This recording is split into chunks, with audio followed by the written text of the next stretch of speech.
after we'd have drove them again, I think, if we hadn't already been up above us.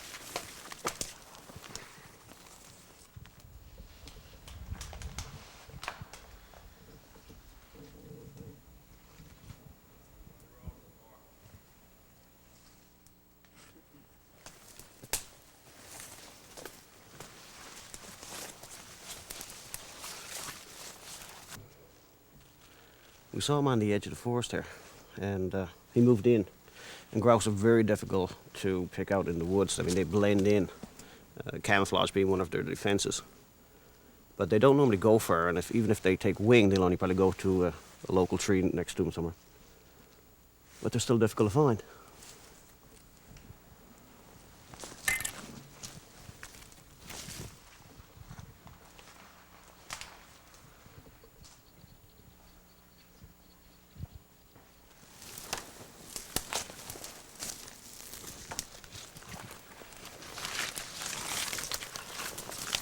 It's strange to be looking for birds and looking for them on the ground, eh?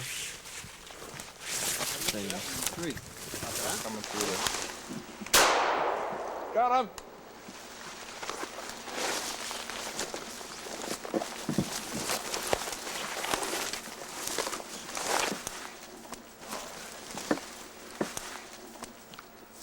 Nice big male.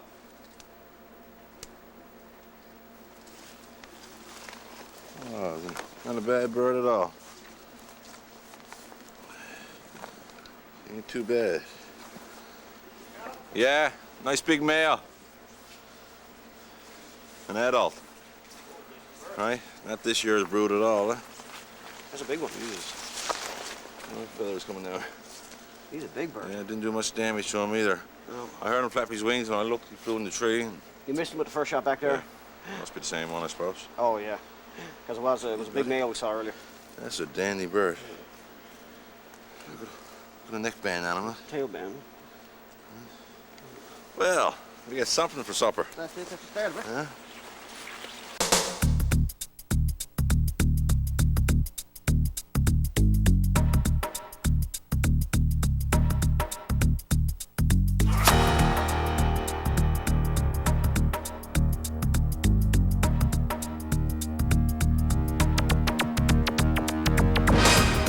Newfoundland Sportsman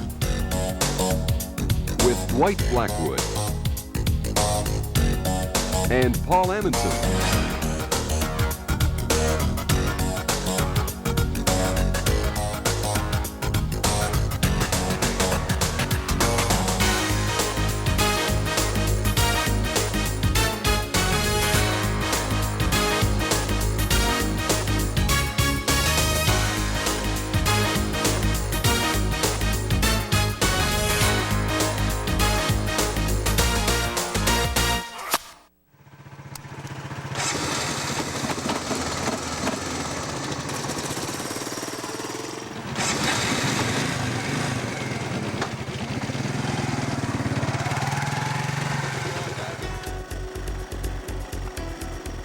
On today's show, Dwight and Paul will be hunting for spruce and ruffed grouse.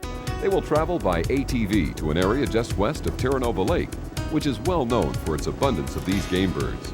Joining them will be Kirk Holden, a conservation officer with the Department of Wildlife. A little later in the show, the step-by-step procedure for bottling rabbit or grouse, a traditional method for preserving meat used in this province for generations. That one I shot this morning is a rough grouse, right? That's right, that was a rough grouse. And what's the difference between a rough grouse and a spruce grouse? Well, if we get a chance to shoot a spruce grouse later on, we'll have a good look and you'll see when you compare it, there's quite a bit of difference. I'll have to shoot it for him. Yeah, like you did this morning so far, right? I'll take you 3 shots. No, there is quite a bit of difference in the look of the bird, the coloration of the plumage, as well as in the meat. The rough grouse is white like chicken, and the spruce grouse, I guess mainly because of what it eats, is quite a bit darker. A bit more gamey, I suppose, too. More gamey in the spruce grouse. Spruce grouse, is that lighter in colour? You know, the plumage is a bit lighter than the one in the rough? No, actually the spruce grouse is darker. There's a lot of really dark brown, blackish feathers on a spruce grouse, and the rough grouse you'll see it is more mottled brown, with lighter brown generally. Now the young spruce grouse also is fairly brown, but the adult birds is no trouble to tell by looking at them what they are. Now they'd be in the same spots. I mean, they frequent the same places. and Pretty whatnot. well, yeah. So if you're Pretty hunting, well. it's the same thing. Spruce grouse probably tend to spend a little bit more time in the trees than the rough grouse. What was that?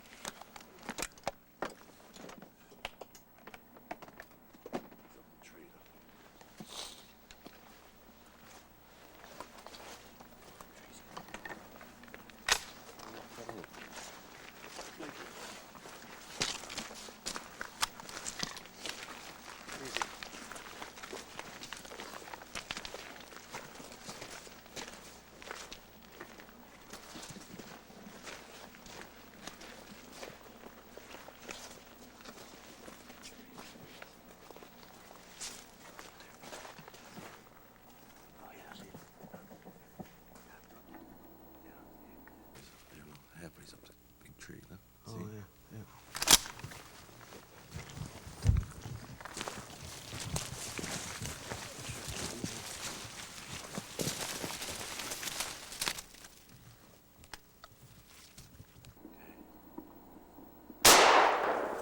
Good shot. Got him.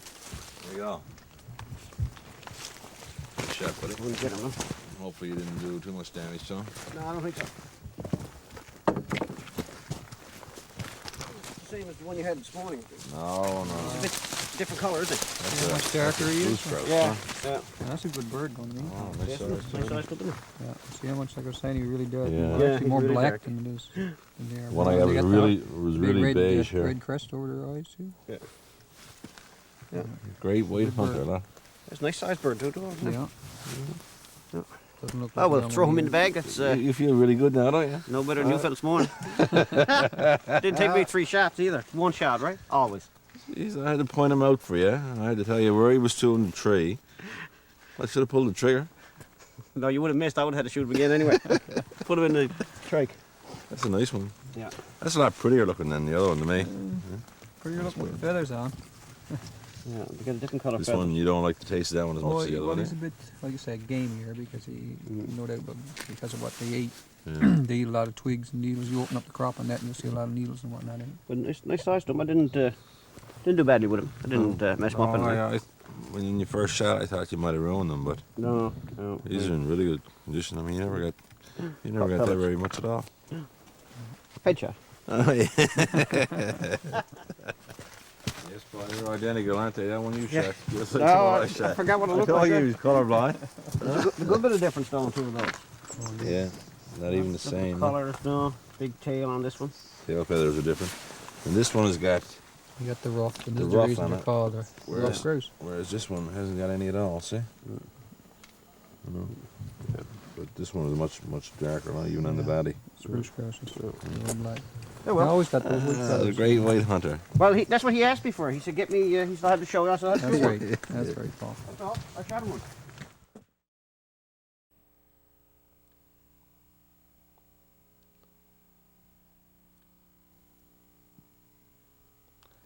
Whenever I see little holes of water like this in a bog, it always reminds me of black ducks. I've probably seen them in this type of water holes more over the years than I've seen them in anywhere else. Rivers, lakes, you name it. You're probably right, Dwight. It's a good place for black ducks. It's a good place for geese as well.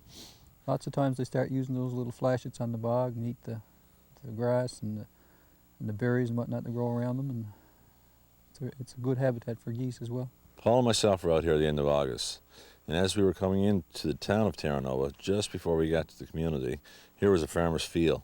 And out in this field were hundreds of geese. I mean, literally hundreds of geese. It's hard not to be encouraged by the sight of a Isn't it? large number of geese and the honking that they do. It's a good area. It seems like a combination of a good staging area for the night time on the water and a good feeding area in the field. Also, it's adjacent to the national park where there's a degree of safety once the season opens. And a lot of bogland in the area, so they've got the natural grasses and berries and stuff that geese like to feed on land, as you probably know. And the combination of all of them, I guess, makes for an ideal spot there in Terra. Well, we went down the lake yesterday. Now, when we went down in the morning, the lake was calm. So we went down, the wind came up. Came up so much it blew away some of the decoys that Paul had tied on. We were just standing up just before we got in our blinds.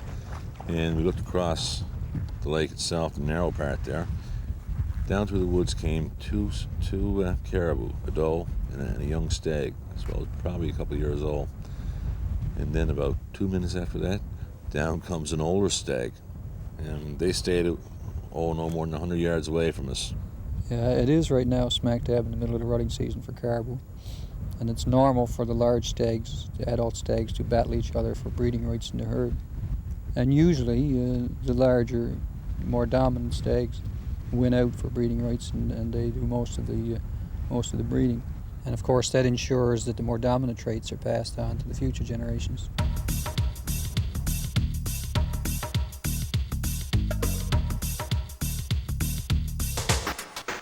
Frank's got the rabbit all cleaned up here, and I'm anxious to see how we battle some rabbit here. Well, this guy battles anything from trout to salmon to terras, you name it. And I've tasted quite a bit of it over the years, Frank. I must say you do a good job. What do we need, Frank, to get started there? What's the ingredients?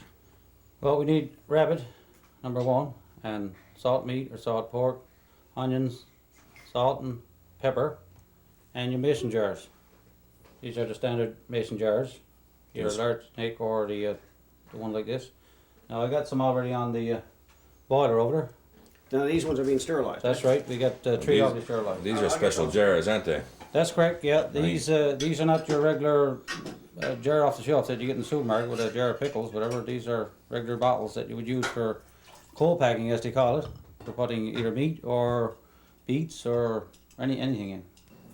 Yeah, you got some big pieces of meat there. Is that a bit too big to put in a bottle? This portions here, yeah, they're too big to put in these smaller bottles. Probably you had the quart bottles, you can make do with these bigger ones, but you would need these cut up in smaller portions, say something about that big there. And if there's a large bone in it, some people keep the bone in and just stuff it down the bottle, or you can cut up the bone off the meat altogether and just throw that away. Or some people probably just lay it one side and use it for a drop of soup or something rather than lose the meat.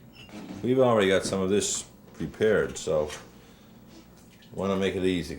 That's right. Yeah. We'll, While you guys were sitting down, I chopped all of this up. I got the salt beef, I got the rabbit, and I've got the onions as well.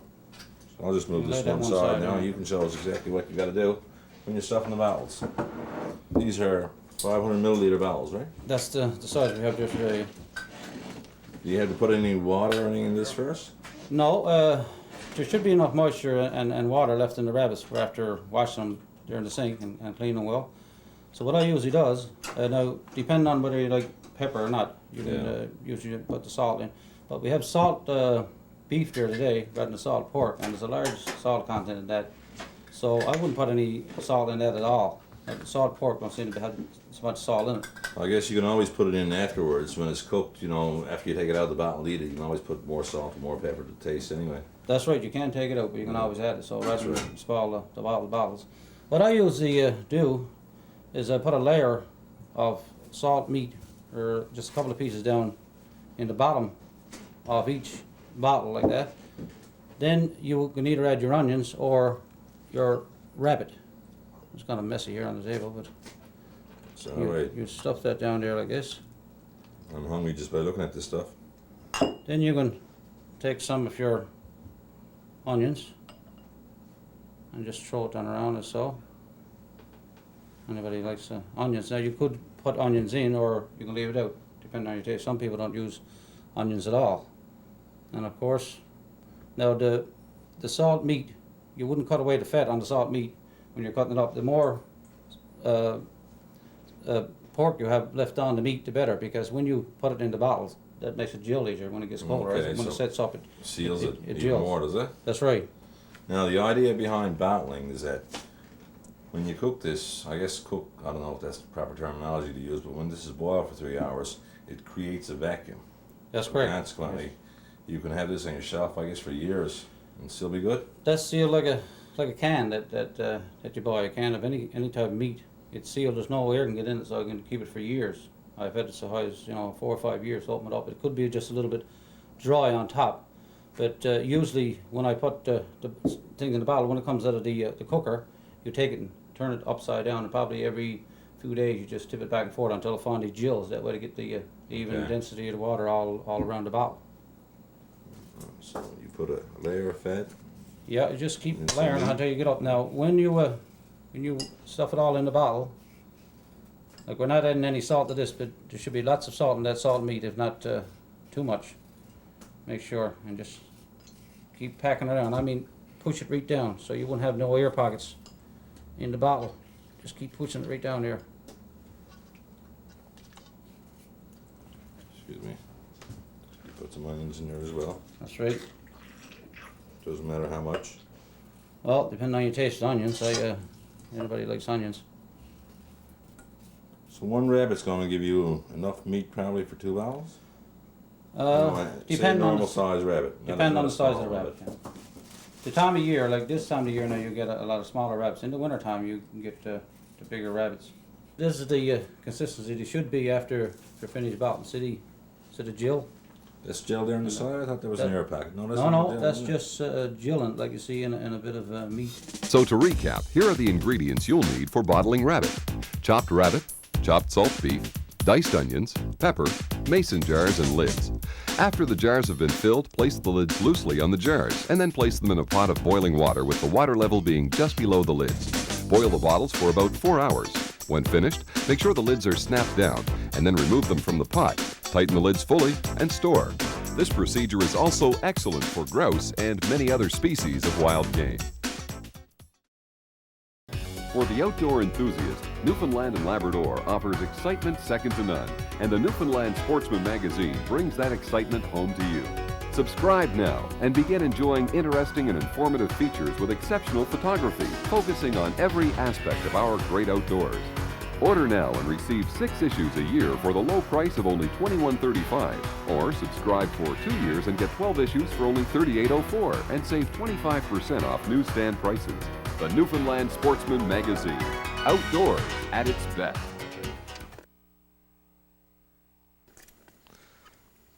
I don't know who eats more, whether it's the birds or you know? 'Cause every few minutes we're stopping so you can have a snack. They're eating most of it. Hiding in the trees. Pretty brave, aren't they? Kirk, some beautiful countryside coming in here so far. It's beautiful up here. You've got a lot of birch trees, all the pretty colors this time of year, and you've got a lot of fir trees.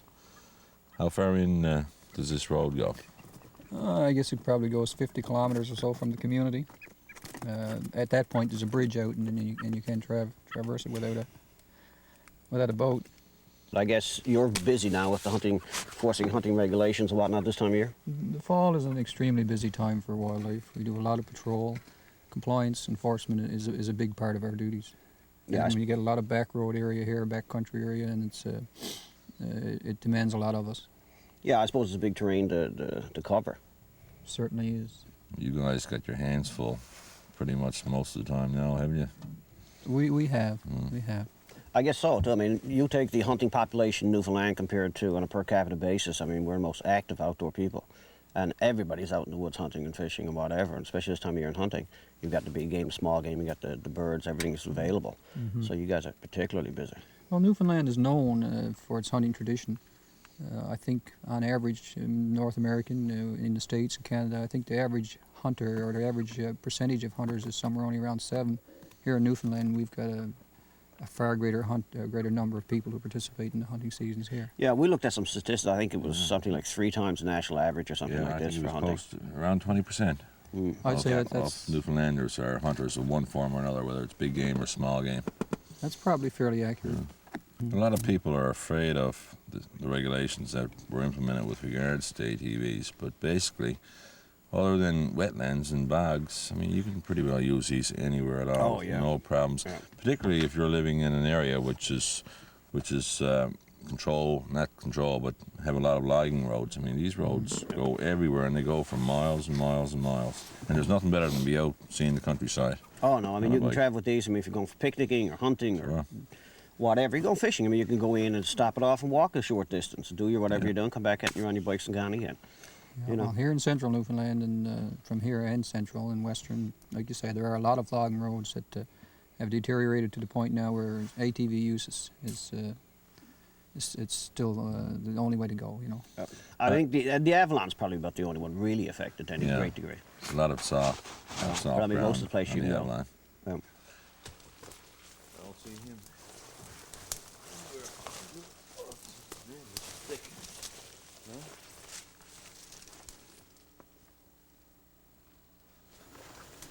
Yeah, he could be right above us now. We not even see it.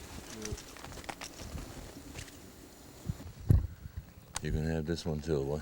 In the back right there. No, unless he flies.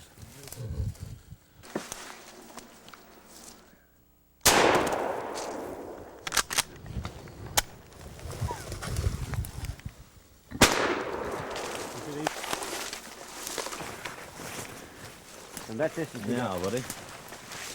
I don't believe I had to finish it off for you. Not as big as the last one that you got. Not bad size though. No, it's this year's brood though. Yeah. They grow at a fast rate. I mean, it only takes probably 50, 60 days and they're fully grown and flying around. Good. You were some cockeyed. You said aim for his head, that's all. I missed it. Next time I'm going for it, right for it. Yeah, sure. It was good you got me for a backup because, I mean, I don't believe you missed this one. And so cocky too, I only came in with one bullet, one cartridge. I didn't even put two in the gun. I mean, it wasn't 20 feet away from you. I know. That's why I'm so close. That's why I missed him. Yeah, get out and do it before I shoot you. Come on. But I had a great day. But it was a great bit of fun. It was a beautiful fall day. The ATVs were a lot of fun. Nice road going in here. You can go for miles and miles and miles. Plus, how many places can you go and see the big three all within a few hours of each other? We saw caribou, we saw moose, and we saw the black bear. Yeah, all three. The black bear was off in the distance. Couldn't pick it up with the camera. But we saw it. Yeah, we saw it. And not only that, we got a couple of grouse. We had a grand time. It was a good Perfect day. Nice weather. Listen, folks, I want to thank the Department of Wildlife and particularly Kirk Holden for taking us into Ward's Lake St. John. And again, thank you for joining us. And be sure to catch us again next week on the Newfoundland Sportsman. Still a beautiful day, isn't it? Still got another hour or two of hunting left.